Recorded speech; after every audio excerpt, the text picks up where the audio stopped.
Hey guys, it's AM Drums here, and I wanted to do another video, I guess vlog type of video.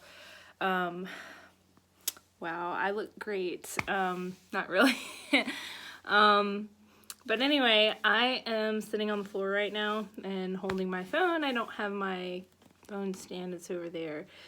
What I wanted to talk about today was, I guess, sort of thoughts or things that drummers think about a lot, especially starting out with drumming. So, my big thing is that I am a perfectionist to the core, and with drumming you have to be very patient, and I am not a very patient person either. So I feel like, there's a lot of frustration when, you don't do something right, or, I don't know, stuff like that. And when I was younger, I struggled with like self-esteem issues, and I always wanted to be perfect, but I knew that I couldn't be perfect, but I was always striving for that perfection. And I'm kind of like that in my job too, like my career. And it always made me really depressed when I couldn't do something exactly right. And it's taken me years and a long time to get to the point where I'm okay with not being perfect. Like right now, like this mess going on with my hair and my face, several years ago, I would have been like, no, I have to style my hair. I have to put on a ton of makeup because I can't have people see me like this, especially on a YouTube video. And it's taken me a long time to accept, I guess, who I am and be confident with the person that I am. And in a lot of ways, drumming has helped me through a lot of that. However, the topic of this video is kind of like drummer dilemmas, I guess. And like I said, I strive for perfection in everything I do, but obviously nobody's perfect. And, even some of the best drummers have made plenty of mistakes and things like that. So, in practicing develops your skill level, and I understand that. And a lot of beginner drummers always want to be like, oh, I want to play really fast. Like, that's what I want to do. I want to be fast. And it just doesn't work like that. When you start out, you have to start slow. You have to break things down. I like to call it, when I'm learning, I've been using this app called the Drum Dictionary, which I'm going to post a video about recommended apps for drummers on your phone. But anyway, it's got a bunch of rudiments and stuff in it, and like learning rudiments, I always like to say, all right, we got to start off at grandpa speed and then work our way up. I just think it's funny to say grandpa speed. I don't know. It's a funny thing that I've started saying. It's like, oh, I can only do this at grandpa speed. So anyway, or you could say snail speed. I don't know, however you say it. But anyway, different dilemmas that I've had so far with drumming. Well, the biggest thing for me, and I think this has a lot to do with improving your skill, is the setup. The setup of your drums is crucial and very important. And I'm still totally unsatisfied with the way that I have mine set up, and I've been trying different things. Every day I'm pretty much changing something about the way it's set up. And I haven't perfected tuning them. They usually sound pretty bad when I tune them. And I've tried different things. I've looked up online, like, some people, for instance, with the toms, some people like to have the reso head to be looser than the top. And then some people say, well, no, I like them to be about even. And I think it's getting it to where you like it and you're comfortable with it. But, as a beginner drummer, it's always good to have sort of a reference point or something to go on, which a lot of times I just come in here and I'm like, you know what? I'm going to totally, take apart my toms and retune them and just do it and see what happens. And then I'm like, oh man, they sound worse than, than they did when I had them before, the way I had them tuned before. And then I'm like, how do I get back there? And it's things like that. There's obviously techniques and things you have to know for tuning, like using the star formation and all of that, but it's a challenge. So tuning has been a challenge for me, setup, just the way things are positioned. I just got a new throne for my kit, which is actually super nice. It was like $130, which is crazy to spend on a throne, but it was totally worth it because I have problems with my posture, and this throne that I have now has really helped me. It's not a circular one. It's sort of like a, it kind of looks like a bicycle seat, but it's like fatter. And it actually gives you a lot of really good support, and I would recommend it for any, especially beginner drummer, because it's really going to help your posture and help your positioning as you're playing. And I think it was definitely worth the money. And I kind of threw out my old throne because it was creaky and annoying. So yeah, the throne. Hi-hat height. Now, I have played around a lot with the height of my hi-hat. I want to say when I first started drumming, I was playing it way too high up. And then I sort of realized, oh, I can't do this. Why can't I do this? Oh, I need to lower the hi-hat some. So that's something, you just learn. What's something else? The pedal, okay, the bass drum pedal.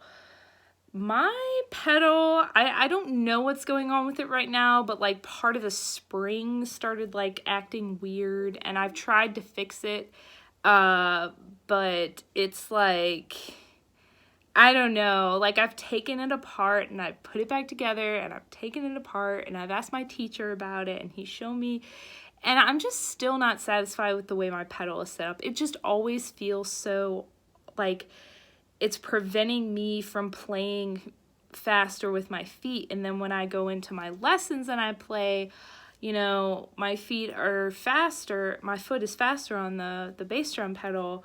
And I've looked at the way that pedal is, and I don't know if it's the pedal or if it's the actual bass drum. Because I've played around with tuning the bass drum, which is like the hardest thing, maybe? I don't know. I've heard some people say it's the hardest thing and some people say it's the easiest thing. My teacher always says the bigger the drum, the harder it is to tune.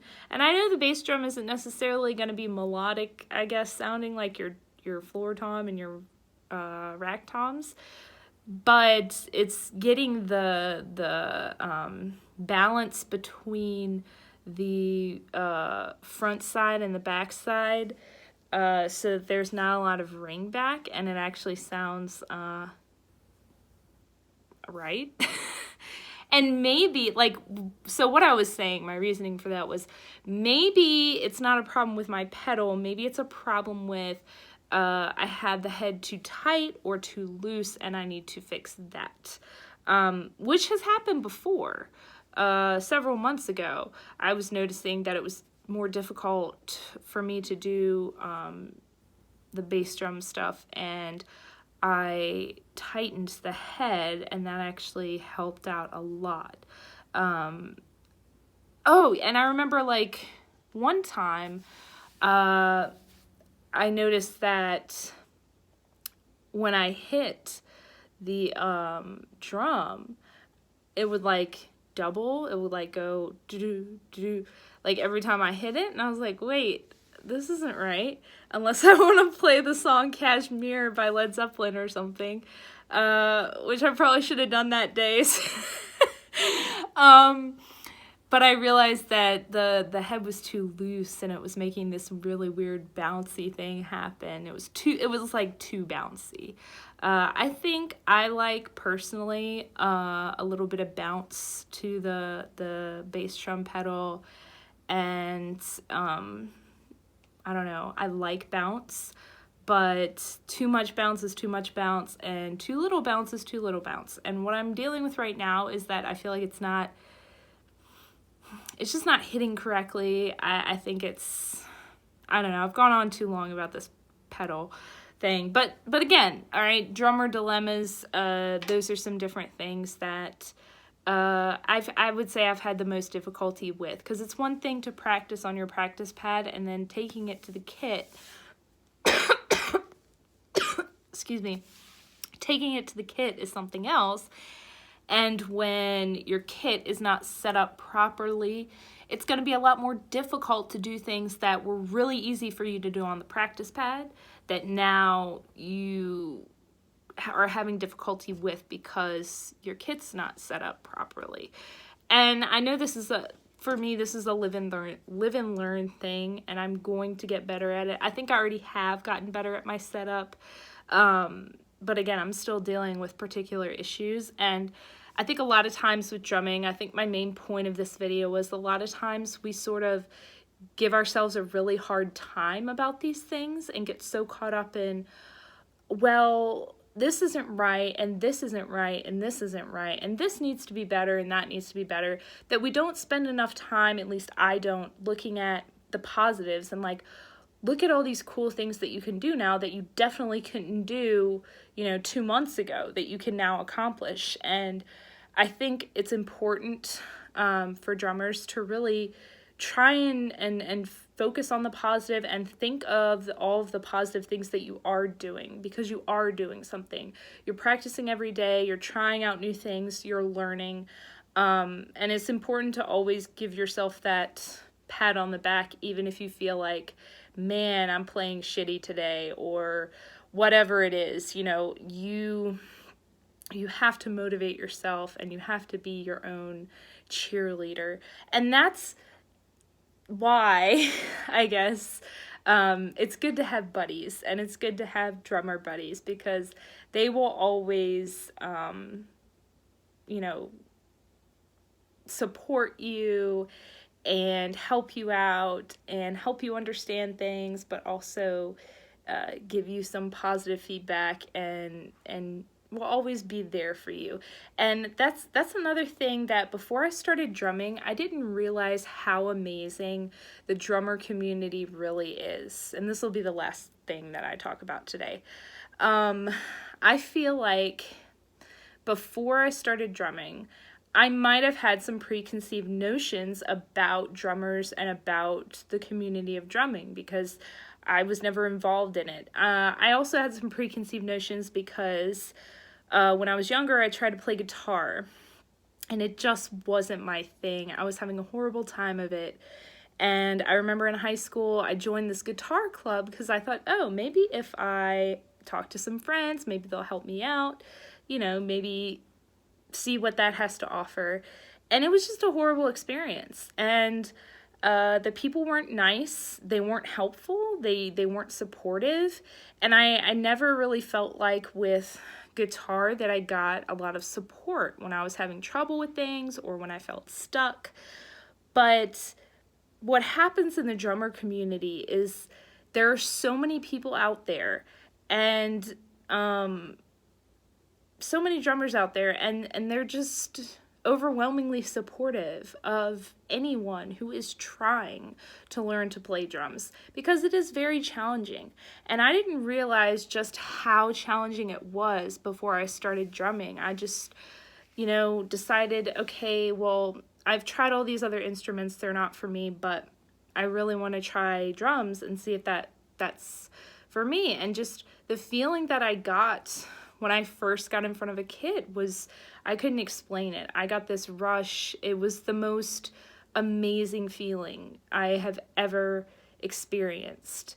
And from that point on, I was like, this is it. This is what I love to do. And I was afraid of entering this community of drummers because I was afraid so many people would be mean to me.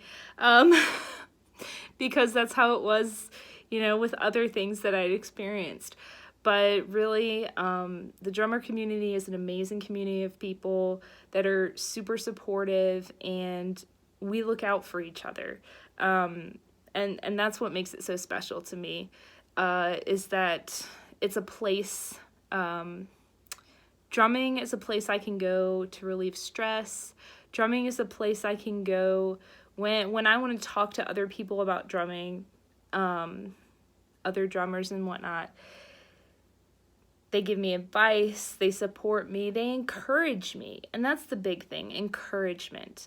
Nobody ever got, anywhere without, some people can get by without encouragement, but encouragement to me, that means a lot to me. When people are encouraging me and are saying you can do this, and are like big motivators for you, that really helps you to succeed.